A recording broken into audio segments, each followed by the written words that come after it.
세월호 침몰 사고로 온 국민이 비탄에 잠겨 있습니다. 하지만 정치 시계는 지금 이 순간에도 쉼없이 돌아가고 있습니다.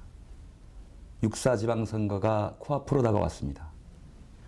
제주의 소리는 세월호 전국으로 자칫 정책 선거가 실종될지 모른다는 우려를 불식하고 유권자들에게 각 후보의 정책과 비전 그리고 출마 이유를 소상히 알려드리고자 오늘부터 각 당의 도지사 후보를 초청해 대담을 진행합니다.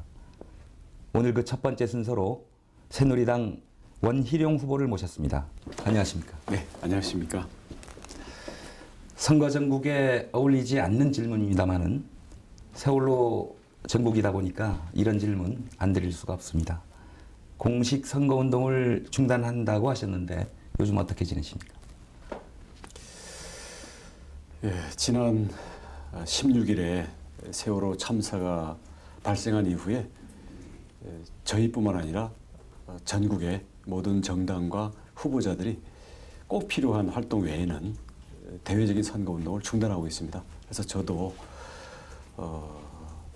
주로 저희 선거 사무실에서 꼭 만나야 되는 분들을 만나 뵙고 또는 정책을 가다듬고 그런 일들을 하고요. 대외적인 활동은 그래서 추모 법회에 참여를 한다든지 이런 세월호와 관련된 활동 외에는 가급적 자제를 하고 있습니다. 어디 행사, 일반적인 행사 이런 데도 안 모습을 일반적인 행사는 원칙적으로 가지 않고 있습니다. 양해를 구하고 가지 않고 있습니다. 네, 잘 알겠습니다. 화제를 좀 돌려보겠습니다. 제주 사회의 현 주소를 진단해 주시고 제주 미래의 청사진을 어떻게 그리고 계신지 장황하지 않게 소개해 주십시오. 강론을 얘기하자면 끝이 없을 것 같고요. 우선 가장 중요한 것은 제주도 행정이 공직사회에는 편가르기 그리고 민간사회에는 관과 민의 관계가 가불관계로 되어 있는 이 점을 바로 세우는 것이 가장 중요한 과제라고 생각을 합니다.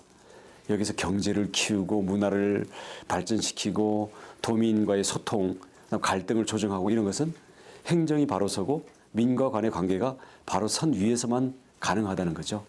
예를 들어서 도지사가 개발에 열매를 넣고 뒷거래를 하고 선거를 의식해서 농공행상을 하고 다음 선거를 위해서 모든 시간을 경조사나 일상행사, 자기 조직관리에 쓰고 있는 그런 행정은 제주도민이 바라는 제주 발전을 위한 행정과는 거리가 먼 것입니다.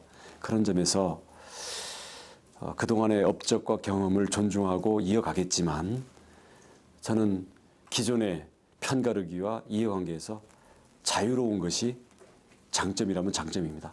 그것을 살려서 공직사회의 편가르기 그리고 민간사회에서의 관이 군림하는 그러한 수직적인 관계를 민관 협동의 민관 협력의 수평적인 협치로 바꾸고 도지사부터가 낮은 자세 그리고 인사 대탕평에 공정한 투명한 행정을 함으로써 제주 사회의 변화의 계기를 만드는 것 이게 저한테 주어진 그리고 지금의 도지사에게 바라는 도민들의 명령이라고 생각합니다. 알겠습니다. 그 수평적 협치 이 부분은 좀 나중에 질문 다시 한번 네. 드리겠습니다. 새누리당 경선 룰과 관련해서 진통이 아주 컸습니다. 이른바 경선 룰 전쟁에 이어서 워낙 그 세월호 전국이지 않습니까? 네. 이게 그런 전국이 장기화하다 보니까 자칫 그 정책 검증이 소홀해지는 것 아니냐 이런 우려가 많습니다. 이 기회에 내가 당선되면 이것만은 꼭 실현하겠다. 핵심 공약 몇 가지만 소개해 주시죠. 우선 모든 경제나 문화, 환경, 정책에 앞서서 제주도의 행정을 바로 세우고 민과 관의 관계를 바로 세우는 것이 가장 중요하다고 생각합니다. 아까도 말씀드렸지만 선거 때의 줄 세우기 그리고 다음 선거를 준비하기 위한 공무원 인사, 예산 배정, 일정 배치 그리고 조직 관리 이런 부분들이 그동안 어떻게 보면 비뚤어진 선거로 색칠된 도정이 서로 간에 이걸 벗어나지 못하고 반복되어 왔다고 볼 수 있습니다. 이것을 단절시키고 진정으로 제주 발전을 위해서 인재와 예산과 도지사의 시간과 업무의 모든 내용들을 도민의 이익과 제주도의 발전을 위해서 모두 집중할 수 있는 그러한 도정 시스템을 만드는 것. 그렇게 열린 행정, 투명한 행정, 민관 협력의 수평적인 시스템, 그걸 만드는 것이 어떤 다른 문제보다도 중요하다고 생각을 하고요. 이러한 틀을 이러한 틀을 만든 위해서는 핵심 공약으로 얘기한다면 농축수산업을 고부가 가치의 공격적인 산업으로 발전시키는 것. 그다음 관광을 양적인 관광에서 도민에게 수익이 창출되는 질적인 관광으로 도약시키는 것. 그리고 앞으로 제주도의 미래의 먹거리를 만들어 나갈 수 있는 미래의 성장 동력들을 현장에 걸맞는 맞춤형의 정책을 만들어 나가는 것. 뭐 이런 것들이 제가 가장 집중해야 될 부분이라고 생각하고 있습니다. 예, 출마의 변이라든지 여러 차례 밝히셨던 걸로. 네, 그렇습니다. 네. 후보께서도 입장은 밝히셨지만 아무래도 지금 제주사회 현안은 드림타워, 네. 중국 자본 유치, 난개발 이런 문제가 아닌가 싶은데요. 어떻게 풀어야 할까요? 저는 제주 개발에는 몇 가지 원칙이 있어야 된다고 생각을 합니다. 첫 번째로는 제주가 갖고 있는 고유의 가치, 자연과 문화, 제주 도민의 공동체, 그것을 살리는 개발이어야 된다. 그것과 조화되는 개발이 된다는 게 첫 번째고요. 두 번째는 개발의 주체에 있어서는 도민이 주체가 되고 제주 도내의 경제 주체의 효과가 가는 그러한 개발이어야 된다고 생각합니다. 제주 도민이 땅만 팔고 땅만 빌려주고 조차지가 되는 그런 개발, 도민 속으로 개발의 열매가 돌아오지 않는 그런 개발은 이제는 그만해야 될 때라고 생각을 합니다. 그런 점에서 앞으로 제주도의 개발 정책을 전면적으로 검토를 하게 된다고 한다면 이러한 제주의 고유의 가치를 드높일 수 있는 그런 방향성과 이 주체와 개발의 효과가 도민 중심으로 돼 있는지, 그리고 제주 도내의 경제 주체가 과연 육성이 되고 있는지, 이 점을 최우선 원칙으로 삼아서 모든 것을 검토하고 조정을 해나갈 생각입니다. 전체적인 패러다임을 확 바꾸겠다 이렇게 이해를 해도 되겠습니다. 그렇습니다. 그건 그렇고 이제 당장 그 시급한 현안이 지금 첫 삽을 뜨느냐 마느냐 하는 이제 드림타워 아닙니까?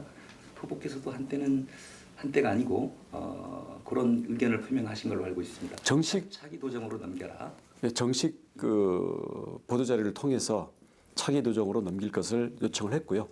현재 뭐 8가지 정도의 추가 검토 사항을 갖고서 지금 진행 중이지 않습니까? 네. 저는 차기 도정으로 넘기는 그런 필연성이 있다고 이제 보고 있고요. 그다음 중요한 것은 그 이후에 어떻게 할 거냐인데, 저는 제주의 경관, 교통 영향 뭐 그런 부분들과 관련돼서 조화롭지 않은 그러한 개발은 있을 수 없다고 생각합니다. 그런 점에서 전면 검토가 돼야 되고요. 그러면 이제 문제점은 제주에 투자한 기존의 기업들이나 자본들이 이미 와 있는 데들이 성공하지 못했는데 이후에 투자 유치가 가능한가라는 보다 원칙적인 큰 문제가 놓이게 됩니다. 그래서 만약에 드림타워 같은 경우는 이제 중국의 녹지그룹이 관련이 돼 있는데 저는 녹지그룹과 재협상을 해야 된다고 생각을 합니다. 네, 그 정도만 말씀을 드릴게요. 지역상이라는 거는 처음으로 듣는 얘기인 것 같습니다. 네, 그 정도로만 말씀을 드리겠습니다. 네. 선거 후에 논공 행상을 맡겠다면서 그 참모들 혹은 자원봉사자들에게 이른바 백의종군 서약서를 쓰게 하겠다 이렇게 말씀하셨습니다. 지금까지 몇 명이나 받았습니까?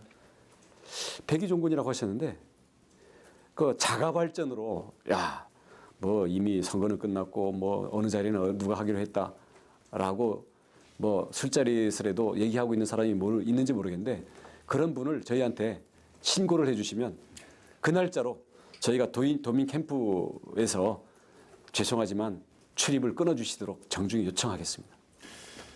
출마 선언에서 제주를 바꾸고 그 힘으로 대한민국을 바꾸겠다라고 하셨습니다. 이 말은 장차 그 대권 도전까지 염두에 둔 발언인가요? 분명히 말씀드리지만 그렇습니다.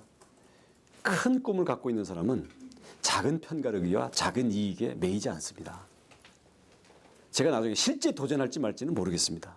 하지만 더 큰 꿈, 그리고 더 많은 전체 국민에게 인정받는 그러한 도정을 이끌기 위해서 제주 도정을 이끌 때 대한민국 국민이 모두 쳐다보고 있다라는 그 자세로 도정에 전념하고 도정에 성과를 내겠다라는 거고요. 그게 그 연장선상에서 도전을 하게 될지 하면 성공을 할지 그거는 우선 도민들부터 인정하고 동의를 해줘야 되는 거 아니겠습니까? 어떤 분은 야 그러면 4년 임기 채우냐? 아, 당연히 채워야죠. 무슨 소리입니까? 제가 지금 대선 행보를 견눈질하겠다는 게 아니라 제주도가 갈망하는 변화를 현실화시킴으로써 더 큰 일도 할 수 있는 사람이라는 것을 입증하는 게 저희 현재의 목표라는 얘기죠. 예, 잘 알겠습니다. 도지사가 된 다음에 물론 전제입니다마는 권력을 도민과 함께 나누겠다. 수평적 협치를 하겠다 말씀하셨죠? 사실 말은 좀 그럴듯한데 별로 와닿지가 않다는 얘기가 있습니다. 뭐 구체적인 보관 좀 길지 않게. 예를 들어서 관광, 농축산, 뭐 도시 건축 뭐 이런 부분들에 대해서 문화 이런 거에서 환경 문화 이런 거에서 위원회를 만들 겁니다. 네. 그 분야의 당사자들, 전문가들 들어오고요. 여기에 그 분야에 대한 주무 실국장이 간사로 참여를 하게 됩니다. 그럼 여기에서 정책도 논의를 하고 공무원들이 그걸 집행하는 구조가 되는 거고요. 인사도 평가를 행정 수요자들의 평가를 최우선으로 반영해야 된다고 생각합니다. 그거를 하나의 제도로 표현한 게 수평적인 협치위원회가 상설적인 심의 의결을 하고 관료 집행기구는 거기에 한 구성 부분으로 그걸 수발을 드는 역할을 하도록 하겠다. 그리고 그 수발을 드는 책임자가 도지사가 되는 거죠. 예. 마지막입니다. 이제 유권자 그리고 제주도민에게 하실 말씀 있으면 하나 부탁드리겠습니다. 예, 지금 세월호 때문에 사실 고민을 많이 하고 있습니다. 그래서 미리 좀 말씀을 드리자면 제가 지난번에 후보 수락 연설에서도 돈을 한 푼도 받지도 쓰지도 않겠다. 그리고 상대방을 폄하하고 헐뜯는 게 아니라 나를 보이는 선거를 하겠다. 그리고 어떤 기존의 세력 관계로부터 빚을 지거나 얽매이지 않도록 하겠다. 뭐 등등 뭐 이런 것들을 약속을 했었습니다. 그 약속은 여전히 제가 그대로 실천을 할 거고요. 세월호로 인해서 앞으로 본격적인 선거운동 기간이 5월 15일부터 다가오고 있는데 이걸 보면서 이제 저는 몇 가지를 더 약속을 하고 실천을 하고 제주에서부터 우리 선거운동의 혁명적인 모습을 대한민국 전체를 향해서 보여주려고 하는데 선거운동 자체도 비용을 전국에서 가장 적게 들이는 선거기구에 기구표가 없는 직책이 없는 선거 그리고 조직동원의 구태를 아예 깨끗이 없애버린 선거 그런 선거를 해야 되지 않나. 또 그런 선거만이 세월호의 참사 속에서 국민들이 그나마 용인해 줄 수 있는 선거운동이 아닐까라고 생각을 하고 있습니다. 조금 더 저희들이 실무적으로 검토를 해서 우리 5월 연휴 지나면서는 아예 정확한 그런 입장과 방안을 놓고 전국을 상대로 해서 발표도 하고 중앙당에 건의도 하고 그렇게 할 생각입니다. 예. 도민에게 한 말씀 부탁드렸더니 네. 그 말씀이기도 하고 네, 그렇습니다. 본인에 대한 다짐이 네, 선거운동부터 이렇게 하겠다라는 말씀입니다. 네, 오늘 장시간 그 초청 대담에 응해 주셔서 고맙습니다. 네, 고맙습니다.